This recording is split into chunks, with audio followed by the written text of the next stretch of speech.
महाभारत का युद्ध समाप्त हुआ। धर्म की विजय हुई और पांडवों ने 36 वर्षों तक हस्तिनापुर पर शासन किया।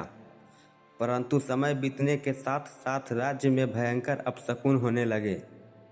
इसी काल में भगवान श्री कृष्ण पर गांधारी के श्राप का प्रभाव प्रकट हुआ और यदुवंश आपस में लड़कर नष्ट हो गया। बलराम ने समाधि ली और एक शिकारी के बाण से श्री कृष्ण अपना मानव शरीर त्याग दिया। जब यह दुखद समाचार पांडवों तक पहुंचा, तब उन्होंने भी संसार से निवृत्ति होने का निर्णय लिया। युधिष्ठिर ने युयुत्सु को राज्य की सुरक्षा और परीक्षित को राजगद्दी सौंप दी। पांडव और द्रौपदी साधु वेश में परानु सहित स्वर्ग की यात्रा पर निकल पड़े। हस्तिनापुर से बाहर निकलते ही एक कुत्ता उनके पीछे पीछे चलने लगा। अर्जुन, भीम, नकुल और सहदेव आश्चर्यचकित हुए, पर युधिष्ठिर ने कहा, यह मेरा भक्त है, यह हमारे साथ चलेगा।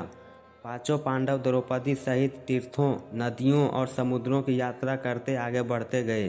लाल सागर पहुंचने पर अग्निदेव प्रकट हुए और अर्जुन से गांडीव धनुष व अक्षय तीर तर्कस त्यागने को कहा। अर्जुन ने अनिच्छा से उन्हें त्याग दिया।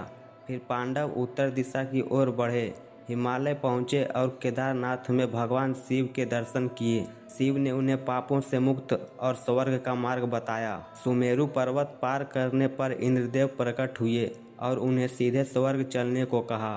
परंतु युधिष्ठिर ने कहा कि मनुष्य को अपने तप और प्रयास से ही स्वर्ग प्राप्त करना चाहिए। इंद्र संतुष्ट होकर लौट गए। यात्रा जारी रही, तभी द्रौपदी गिर पड़ी और प्राण त्याग दिए। भीम ने कारण पूछा। युधिष्ठिर बोले, द्रौपदी के हृदय में अर्जुन के लिए अधिक स्नेह था, इसलिए वह गिर गई। फिर सहदेव गिरे। युधिष्ठिर ने कहा, सहदेव को अपनी बुद्धिमत्ता पर अभिमान था। उसके बाद नकुल गिरे, उनमें रूप का अहंकार था। फिर अर्जुन गिर पड़े, उनमें वीरता का गर्व था। अंत में भीम गिर पड़े, उनमें शक्ति और भोजन का अहंकार था। युधिष्ठिर बिना रुके आगे बढ़ते रहे, साथ केवल कुत्ता रह गया। अंततः वह स्वर्ग द्वार तक पहुँचे। वहाँ इंद्रदेव ने युधिष्ठिर से कहा, स्वर्ग में प्रवेश करो, लेकिन यह कुत्ता नहीं आ सकता। युधिष्ठिर ने स्पष्ट कहा, जो प्राणी मेरे साथ वफादारी से चला है, उसे छोड़कर मैं स्वर्ग नहीं जाऊंगा। बहुत समझाने पर भी जब युधिष्ठिर नहीं माने, तब कुत्ता यमराज के रूप में प्रकट हुआ। यमराज धर्मराज थे और युधिष्ठिर के धर्मनिष्ठ व्यवहार से प्रसन्न होकर उन्हें वरदान दिया।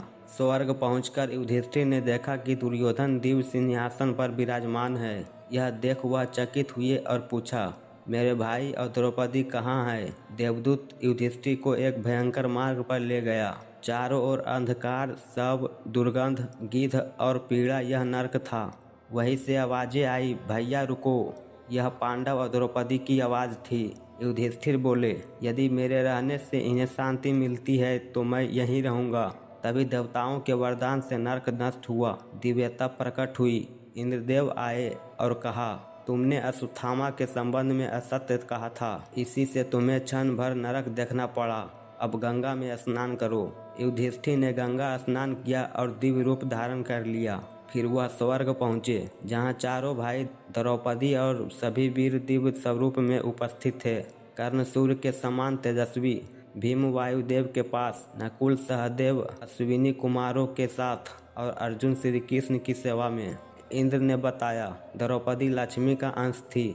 युधिष्ठिर ने अपने सभी प्रियजनों का मिलन पाया और परम आनंद में स्थित हो गए। यही कथा धर्म योग की सर्वोच्च मिसाल है, जहाँ सत्य, धैर्य और कर्तव्य सबसे ऊपर है।